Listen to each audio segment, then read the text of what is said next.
I also have the power to humble myself and ask God and others to help me get past my childhood behaviors and the immaturity within me. I have the power to seek out those that I've injured and make amends. The serenity prayer is as true as anything.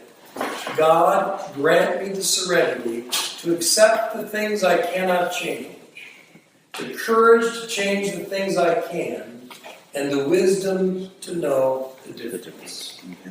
In other words, God, help me clarify my boundaries. May I add something about that? I object to that every time I hear the word can. It should be should. Let's see. God, That should change.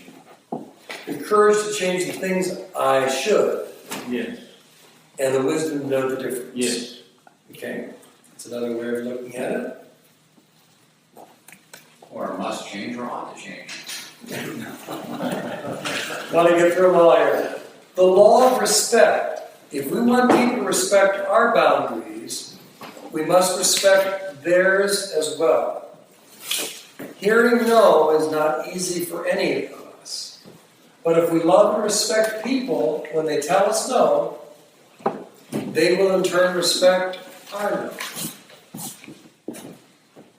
Freedom begets freedom. 5 is the law of motivation. We fear that other people respect the boundaries that we set with them.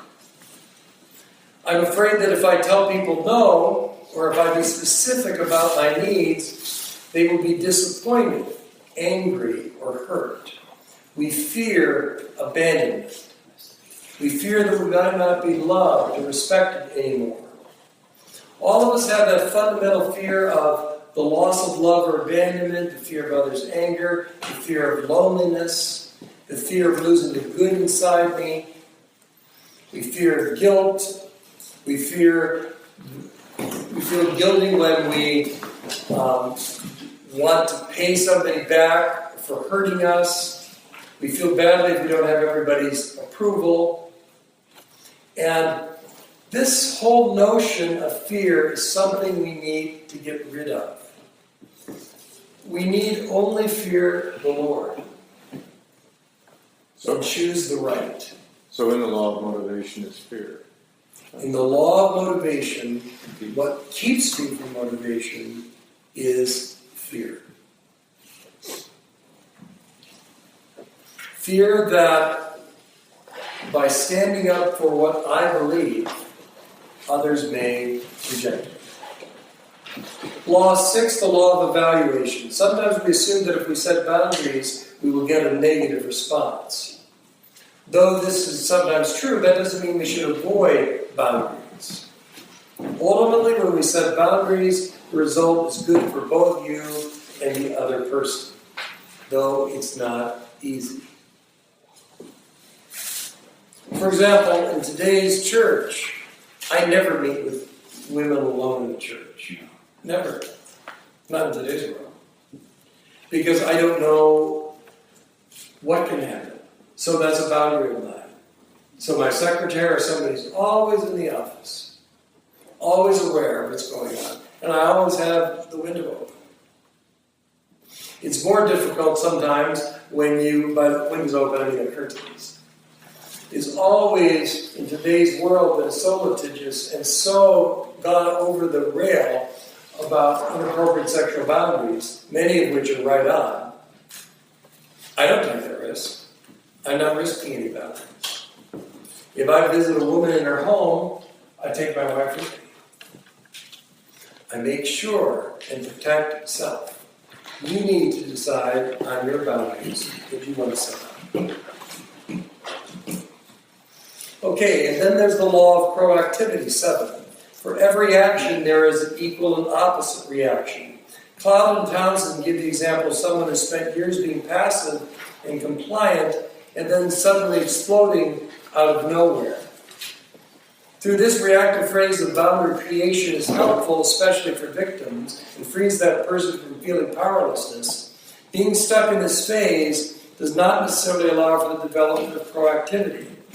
This is where you're able to use the freedom you gain through reacting to love enjoy and serve one another. Proactive people show you what they love, what they want, what they purpose, and what they stand for. Reactivity and rebelliousness are not the ways of showing love or freedom of self. Loving and being kind and gentle, but firm. You can join my 3F club today. Frank, friendly, and firm. And I try to live by those 3 F's.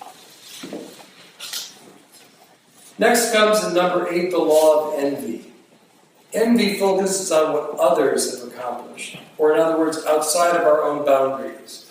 I know people that live their whole lives filled with jealousy. I'm not like this person. I'm not like that one. That is stretching boundaries. Your life is the result of your life. It includes some of the choices that have happened. It includes some good luck, bad luck. It is what it is. And being envious of others is never useful or helpful. Then there's the law of activity, and this is particularly important. God gave me the ability to take initiative. He will match my effort, but doesn't do the work for me. You see, God has boundaries with you and me. For example, when I treat people with addictions, they suffer. And addictions is a whole other weekend of talks, what that's about. And the Lord will help you with your addiction. But you're going to have to go through the pain of the withdrawal of that behavior or that substance. You have to take on the activity. God's not going to help you pass that science test if you didn't do the work or do the study. So expecting God to do otherwise. I mean, I heard a lady recently explain to me how God has done nothing for her in her life. First of all, she's projecting, right? Uh-huh. And secondly, she is not respecting the fact that God will respect your choices. That's what evil in the world is all about. You want to shoot somebody? God will let you do it. He won't stop you. He could, but he won't. Because even God allows us the freedom to do evil. That's what makes us human. And finally, is law number 10, the law of exposure. The law of exposure says that your boundaries need to be made visible to others and communicated to them. We withdraw, resent, or experience the pain of someone's irresponsibility instead of being honest about how they affect us. If boundaries are unexpressed, relationships suffer. Nothing good comes from lack of boundaries. Again, boundaries are a matter of deciding what belongs to you and what belongs to someone else. These 10 that I hope that you'll expand upon and look at when you get a hold of that book, Boundaries, by Closet and Towns, are up to you to set them up. And I hope in this talk that we have given you some ideas about how to do that. We first talked about self-boundaries, and that has to do with projection and introjection. Coming to a clear understanding of that. Third, we talked about empathy. Your ability to understand another person's feelings to his or her satisfaction. And then finally, the need, or ridding yourself of the need to be right and to work at right relationship. I want to be in a good place with everybody. Not everybody wants to be in a good place with me. Not everybody wants to be in a good place with you. And that could be interjection, could be projection, I don't know. But you must live a life with boundaries. As I often tell people who get in lots of trouble, you'll either set up your own boundaries or someone will set them up for you. And you don't want that to happen.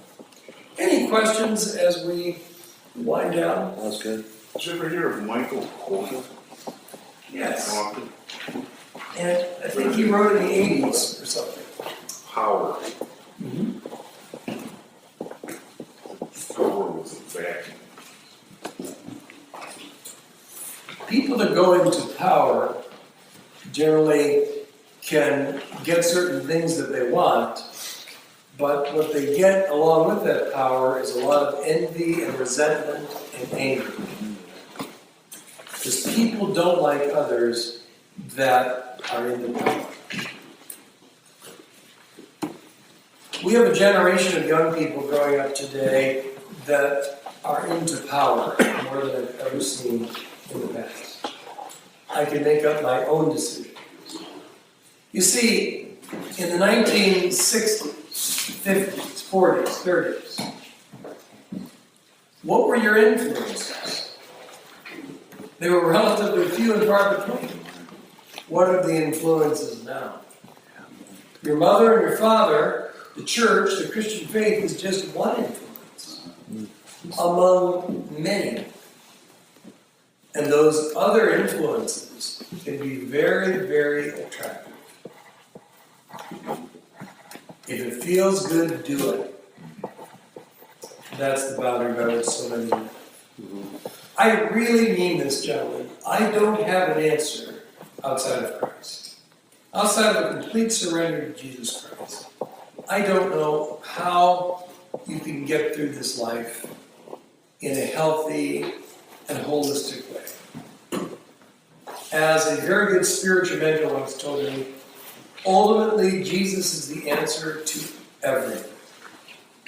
And I'm finding the older I get, the more that is the truth. Amen. All right, I hope that this was helpful. It's great. Great. Thank you.